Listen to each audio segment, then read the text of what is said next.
On a steamy August afternoon in New York City, a crowded bus crawled through Midtown gridlock.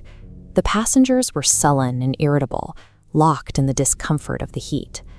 Then, the driver, a middle-aged man with an enthusiastic smile, began offering a running, lively commentary on the city's sights outside the window.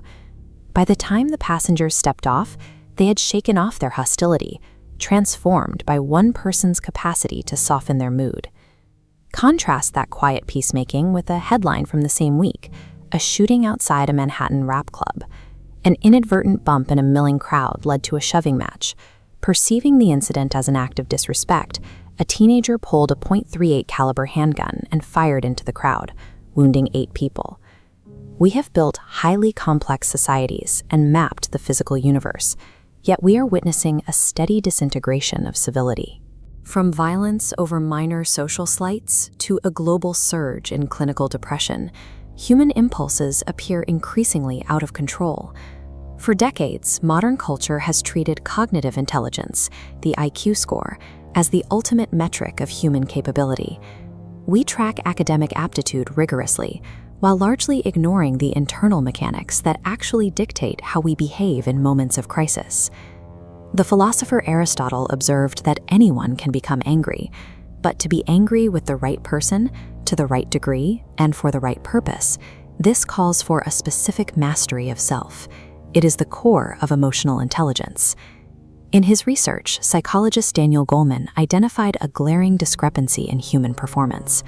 High cognitive intelligence routinely fails to prevent individuals from making disastrous personal decisions or sabotaging their own careers.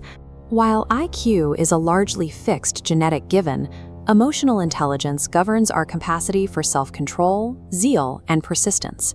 It is a meta-ability. It determines how well we can use whatever intellectual potential we were born with. To understand why smart people do dumb things, we have to examine a literal, physical phenomenon, the emotional hijacking. The origin of human impulse does not live in our rational, conscious thoughts. It resides deep beneath the cortex, in the limbic system. At the base of this system sits the amygdala, an almond-shaped cluster of structures that acts as the brain's emotional storehouse and emergency alarm. It constantly scans incoming sensory data for threats. When the amygdala is surgically removed, a person loses all recognition of feeling, a condition called affective blindness. They become indifferent to close friends and relatives, losing any sense of their place in the social order. This sensory information travels 2 pathways. When you experience an event, the signal hits the thalamus. The main signal takes a slow, complex route to the neocortex, where the brain rationally analyzes the situation. But a second, smaller bundle of neurons acts as a tripwire, routing a signal directly to the amygdala. This secondary pathway is shorter and faster. It allows the amygdala to initiate a massive physiological response, dumping stress hormones and priming the body for action milliseconds before the thinking brain has even registered the event. By the time the neocortex comprehends the situation, the body is already reacting. This evolutionary shortcut is the exact anatomy of an emotional hijack. Rationality collapses in the face of an archaic survival reflex. Normally, the brain regulates this alarm system through the prefrontal cortex, located just behind the forehead. This is the seat of rational planning, goal setting, and comprehension. When an emotional hijack floods the brain, it attacks working memory, the mental capacity to hold relevant information in mind. The distress signals paralyze this function, making concentration and logical thought impossible. Historically, physicians attempted to cure emotional distress by physically severing the connections between the prefrontal lobes and the lower brain. The prefrontal lobotomy relieved the patient's panic, but at a devastating cost. Their emotional lives vanished completely, destroying the critical circuitry of self-regulation. We now know that the left prefrontal lobe acts as a specific off switch for negative emotions. It weighs the raw impulses sent from the amygdala and dampens the alarm, allowing for a more judicious response. Emotional regulation is a literal physical battle. The amygdala proposes a raw impulse, and the prefrontal lobe disposes of it. Strengthening that prefrontal off switch begins with self-awareness. Psychologists refer to this as meta-mood. the ability to maintain an observing ego that recognizes an emotion as it occurs without being lost in it. This awareness allows for self-regulation.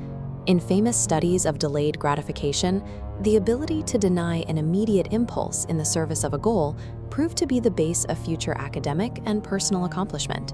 When emotion and mental energy are marshaled toward a task, the brain enters a state of flow. As seen in world-class speed skaters, flow is an oasis of cortical efficiency. The brain expends a bare minimum of energy, free from the distracting noise of anxiety. Once an individual masters their internal emotional state, they gain the focus needed for interpersonal intelligence. Reading the subtle social signals and temperaments of others requires an internal calm. A classic example occurred on a Tokyo train, where an elderly man in a kimono de-escalated a violent drunken laborer. He simply caught the man's attention and engaged him in a warm, empathetic conversation about persimmons and his garden. Within minutes, the laborer was sobbing about his late wife, his head resting in the old man's lap.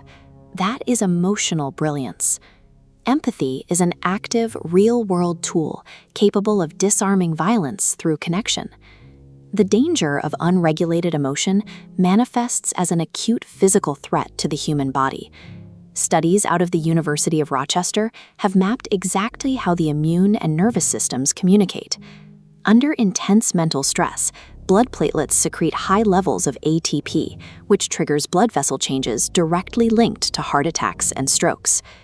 This disconnection between feeling and action has societal consequences. If the root of altruism is empathy, the ability to read another's distress, then the person who cannot feel for others cannot care for them. Because impulse is the medium of emotion, the inability to restrain it means we lack the basic will to act on our character. This physical failure of self-control forms the literal base of moral deficiency. We prioritize the genetic lottery of IQ, treating our intellectual limits as a fixed ceiling. But human temperament is not destiny. The neural circuitry connecting the prefrontal cortex and the amygdala possesses neuroplasticity. We can physically rework and train these pathways over time. Social and emotional training programs physically rework the brain's architecture. They teach the neocortex to inhibit the amygdala's raw propensities, moving beyond simple classroom management into neurological development. Bringing cognizance to the realm of feeling is the truest form of intelligence. It is the mechanism that allows us to cease being slaves to our passions and instead become the deliberate architects of our own character.